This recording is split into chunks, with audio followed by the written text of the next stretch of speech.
10h16, nós vamos conversar agora com Mariana Kalil, que é professora da Escola Superior de Guerra, sobre as estratégias russas e ucranianas desenvolvidas durante este confronto que chega agora ao 19º dia. Professora, bom dia, obrigado pela atenção aqui com a CNN Brasil. Bom dia, como vai?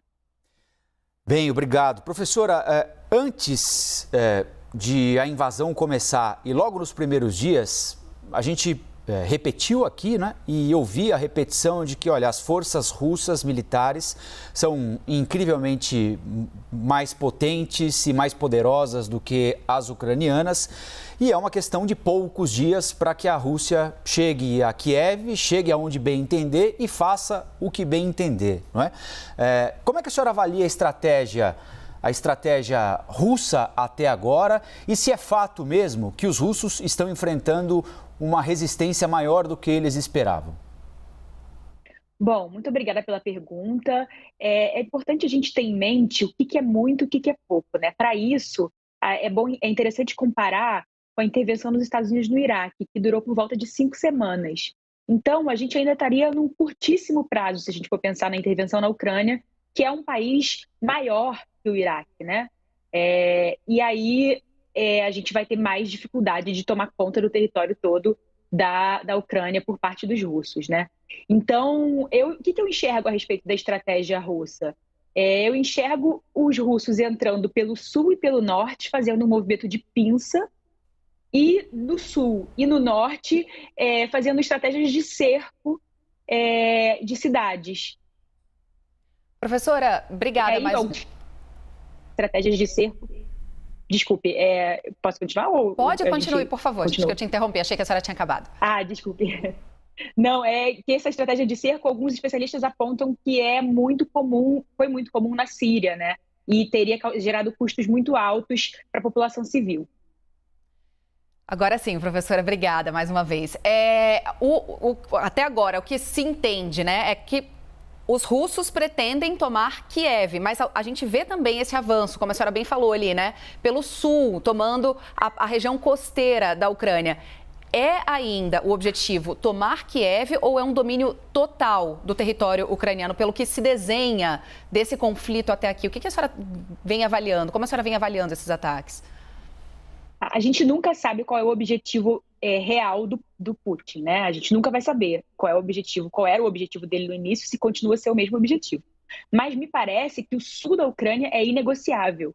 E é importante a gente ter em mente que dentro da Ucrânia há diferentes nacionalidades. Não é como no Brasil, que há uma nacionalidade só, né?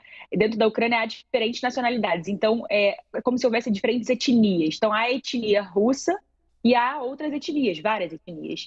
E aí, as pessoas de etnia russa, teoricamente, estariam sendo massacradas no âmbito do sul da Ucrânia desde 2014, quando um golpe tirou o presidente russófilo do poder. E aí isso justificaria, na perspectiva do Putin, essa intervenção mais agressiva ao sul. E ainda tem a questão da Crimeia, que o sul todo da Ucrânia seria uma forma de o Putin garantir passagem para a Crimeia, né? Então, pode ser que ele queira simplesmente autonomia dessas localidades perante o governo central da Ucrânia. Pode ser que ele queira um novo país, né, ao sul da Ucrânia, uma nova Rússia. E pode ser que ele queira anexar esses territórios à Rússia, né? E aí a gente vai acompanhando ao longo da guerra. Mas certamente ele tem um objetivo bastante específico em relação ao sul da Ucrânia, que não necessariamente é o mesmo para o restante do território, que aí eu acho que ele poderia negociar mais na mesa com o Zelensky.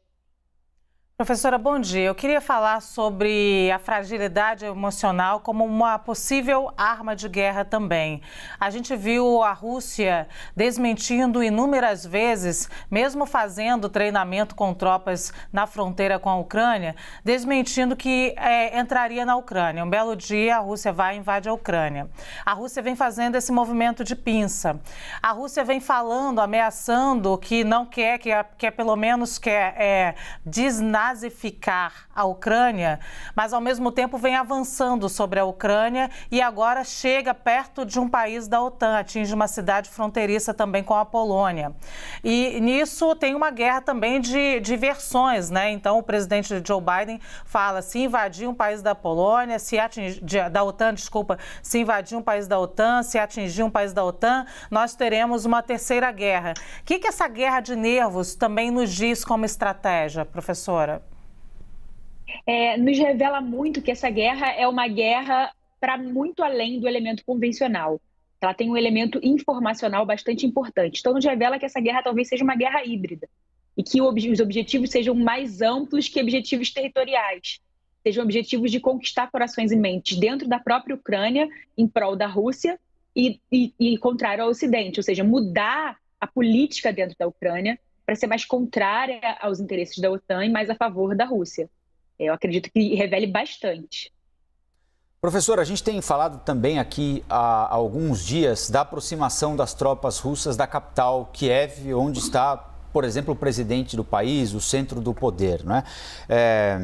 Primeiro naquele comboio que dava quase 60 quilômetros de tanques, depois parece que mudaram a configuração e agora a cidade estaria quase que toda cercada, né?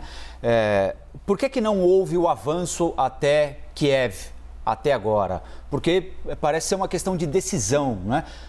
Por que a senhora imagina que isso ainda não aconteceu? Essa é uma ótima questão. Aquele comboio era muito estranho, né? Porque ele revelava, por exemplo, que não temos força aérea poderosa pelo lado da Ucrânia.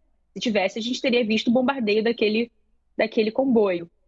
Ou mesmo artilharia pesada naquele comboio, né? A gente não teve isso. O cerco a Kiev revela muito da própria tática russa, né? Como eu estava dizendo na guerra da Síria, por exemplo, mas revela também que talvez os russos queiram manter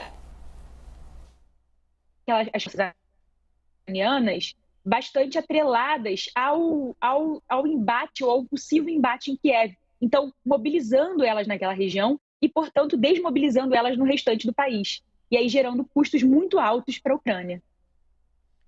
Obrigada, professora. Obrigada pelos seus esclarecimentos. É sempre muito complicado a gente ver uma situação de conflito como essa que acaba envolvendo o mundo, né? Porque todos os países agora, de alguma forma, tentam se posicionar, se manifestar, tentar intervir para chegar ao fim.